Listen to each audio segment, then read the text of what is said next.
त्रिपुराय विद्महे तुलसीपत्राय धीमहि तन्नो तुलसी प्रचोदयात्। प्रिय भक्तजनों, आप सभी का स्वागत है शिव भक्ति सागर में।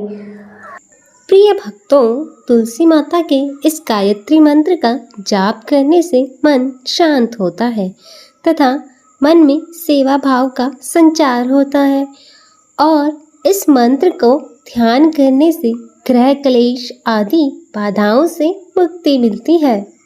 प्रिय भक्तजनों, आइए सुनते हैं एकादशी द्वादशी पारण के दिन तुलसी माता की कथा। जो कोई भी भक्त सच्ची श्रद्धा के साथ एकादशी का व्रत करते हैं और भगवान विष्णु का पूजन करते हैं, माता लक्ष्मी का पूजन करते हैं, माता तुलसी का पूजन करते हैं, शालिग्राम भगवान का पूजन करते हैं, तो उनके सभी प्रकार के पापों का नाश होता है। भगवान विष्णु जी को तुलसी अति प्रिय है और इसलिए जो भी भक्त प्रत्येक दिन तुलसी माता का पूजन करते हैं, तुलसी स्तोत्र आदि का पाठ करते हैं और तुलसी वृक्ष के नीचे दीपक जलाते हैं, तो इससे तुलसी माता अपनी कृपा प्रदान करती हैं और भगवान विष्णु की कृपा भी प्राप्त होती है। और जहाँ पर भी तुलसी का वृक्ष होता है वहाँ पर यम के दूत भी नहीं आ पाते और माता तुलसी अपने भक्तों की सदैव रक्षा करती हैं तथा सुख और समृद्धि का आशीर्वाद प्रदान करती हैं। और माता तुलसी की पूजा करने से माता लक्ष्मी प्रसन्न होकर उनके घर में धन और धान्य से परिपूर्ण कर देती हैं। आइए सुनते हैं अजा एकादशी द्वादशी पारण के दिन तुलसी माता की कथा। तो सभी प्रेम से बोलिए माता तुलसी की जय, भगवान विष्णु की जय, माता लक्ष्मी की जय, भगवान शालिग्राम की जय, सर्व देवी देवताओं की जय। प्रिय भक्तजनों, माता तुलसी से जुड़ी हुई एक कथा बहुत ही प्रचलित है। श्रीमद् देवी भागवत पुराण में इनके अवतरण की दिव्य लीला कथा भी बताई गई है। और एक बार भगवान शिव जी ने अपने तेज को समुद्र में फेंक दिया। उससे एक महातेजस्वी बालक ने जन्म लिया। यही बालक आगे चलकर जालंधर के नाम से पराक्रमी दैत्य राजा बना। इसकी राजधानी का नाम जालंधर नगरी था। दैत्य राजा कालनेमी की कन्या वृंदा का विवाह जालंधर से हुआ। जालंधर महाराक्षस था। अपनी सत्ता के मद में चूर उसने माता लक्ष्मी को पाने की कामना से युद्ध किया, परंतु समुद्र से ही उत्पन्न होने के कारण माता लक्ष्मी ने उसे अपने भाई के रूप में स्वीकार किया और वहां से पराजित होकर वह देवी पार्वती को पाने की लालसा से कैलाश पर्वत पर गया और वहां जालंधर भगवान देवाधिदेव भगवान शिव जी का रूप धरकर माता पार्वती के समीप गया, परंतु माँ ने अपने योग बल से उसे तुरंत पहचान लिया तथा वहां से अंतर्ध्यान हो गई। तब देवी पार्वती ने क्रुद्ध होकर सारा वृतांत भगवान विष्णु को सुनाया और जालंधर की पत्नी वृंदा अत्यंत पतिव्रता स्त्री थी।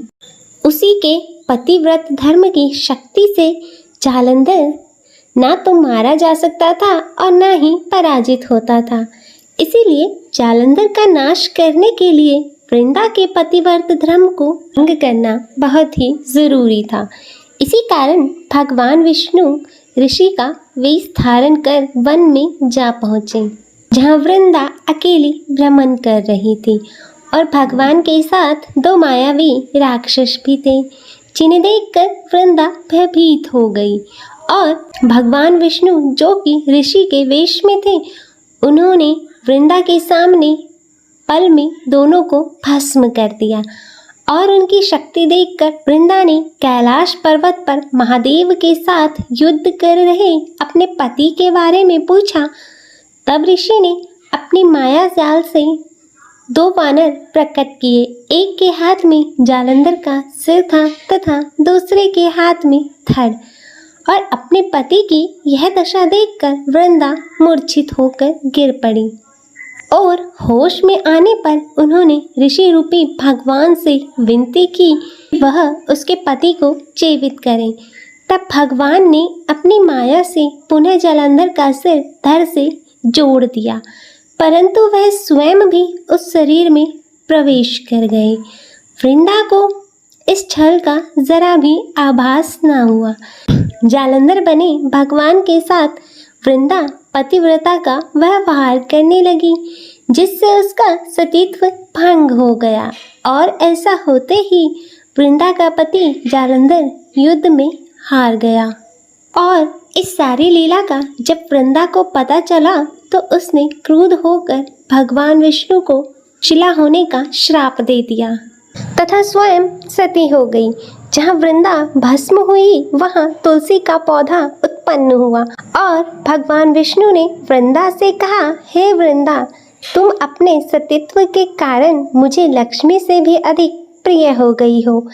अब तुम तुलसी के रूप में सदैव मेरे साथ रहोगी। तो कोई भी मनुष्य मेरे शालिग्राम रूप के साथ तुलसी का विवाह करेगा, उसे इस लोक और परलोक में विपुल यश की प्राप्ति होगी।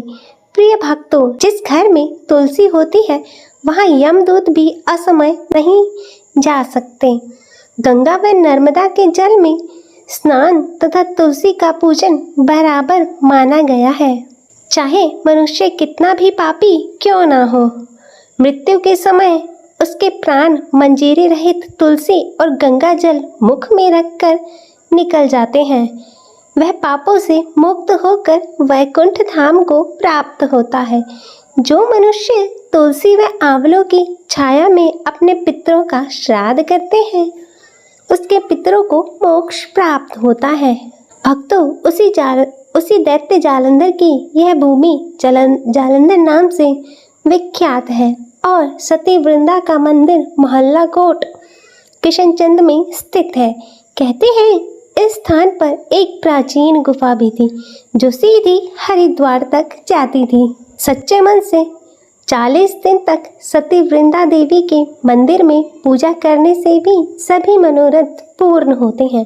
तो आइए अब सुनते हैं तुलसी माता से जुड़ी हुई एक और कहानी। एक बुढ़िया माई थी। वह तुलसी माता को रोज सींचती और कहती, हे तुलसी माता, सबकी दाता, मैं तेरा गला सींचती हूँ, मुझे बहू दे, पीताम्बर की धोती दे, मीठा मीठा घास दे, वैकुंठ में वास दे, चटक की चाल दे, पटक की मौत दे, चंदन का काट दे, रानी सा साज दे, दाल भात का भोजन दे, 11 की मौत दे, कृष्ण जी का कंधा दे। और वह बुढ़िया माई रोज तुलसी माता को सींचती और यही कहती। तब तुलसी माता यह सुन सुनकर सूखने लगी। तो एक दिन भगवान श्री कृष्ण ने पूछा कि हे तुलसी, तुम क्यों सूख रही हो?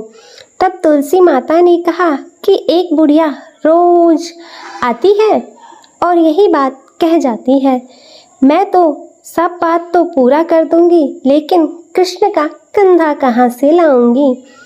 तब भगवान श्री कृष्ण बोले, जब वह मरेगी मैं अपने आप कंधा दे दूंगा, तो बुढ़िया माई से कह देना। और फिर जब बुढ़िया माई मर गई, सब लोग आ गए और जब बुढ़िया माई को ले जाने लगे तो वह किसी से न उठी। तब भगवान एक 12 बरस के बालक का रूप धारण करके आए।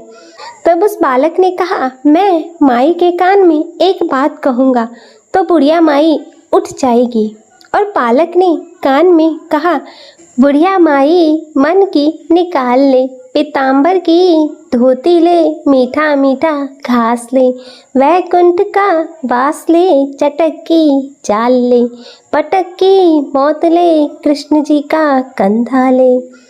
तब यह सुनकर बुढ़िया माई हल्की हो गई। तब भगवान श्री कृष्ण ने कंधा दिया और बुढ़िया माई को मुक्ति मिल गई। हे तुलसी माता, जैसे आपने उस बुढ़िया माई को मुक्ति दी, वैसे ही मुक्ति इस कथा को कहते सुनते हुंकारा भरते सभी को देना। तो बोलिए तुलसी माता की जय, वृंदावन बिहारी लाल की जय। तो आइए भक्तजनों शुरू करते हैं माता तुलसी की आरती। जय जय तुलसी माता मैया, जय तुलसी माता, सब जग की सुखदाता, सब जग की सुखदाता, सबकी वर माता मैया जय तुलसी माता। सब योगों से ऊपर, सब रोगों से ऊपर, रज से रक्षा करके, रज से रक्षा करके, सबकी भव त्राता मैया जय तुलसी माता। बटु पुत्री है श्यामा, सूरबल्ली है ग्राम्या, विष्णु प्रिय जो नर तुमको सेवे, सो नर तर जाता मैया जय तुलसी माता। हरि के शीश विराजत, त्रिभुवन से हो वंदित, पतित जनों की तारिणी, पतित जनों की तारिणी, तुम हो विख्याता मैया जय तुलसी माता। लेकर जन्म विजन में आई दिव्य भवन में, मानव लोक तुम्हीं से, मानव लोक तुम्हीं से, सुख संपत्ति पाता मैया जय तुलसी माता। हरि को तुम अति प्यारी, श्याम वर्ण सुकुमारी, प्रेम अजब है उनका, प्रेम अजब है उनका, तुमसे कैसा नाता, तुमसे कैसा नाता। हमारी विपद हरो तुम, हमारी विपद हरो तुम, कृपा करो माता मैया जय तुलसी माता। जय जय तुलसी माता, जय जय तुलसी माता मैया जय तुलसी माता। सब जग की सुखदाता, सब जग की सुखदाता, सबकी वर माता मैया जय तुलसी माता, मैया जय तुलसी माता, मैया जय तुलसी माता। बोलो श्री हरि विष्णु भगवान की जय, माता तुलसी की जय। हरे कृष्णा। प्रिय भक्तजनों, तो मैं उम्मीद करती हूँ कि आपको यह आज की कथा पसंद आई होगी, और अगर वीडियो अच्छी लगी हो तो इसे लाइक करें और ज़्यादा से ज़्यादा शेयर करें, और कमेंट में जय तुलसी माता की लिखना ना भूलें, और शिव भक्ति संसार चैनल को सब्सक्राइब कर नोटिफिकेशन बेल को ज़रूर ऑन करें। हर हर महादेव। ओम नमः शिवाय।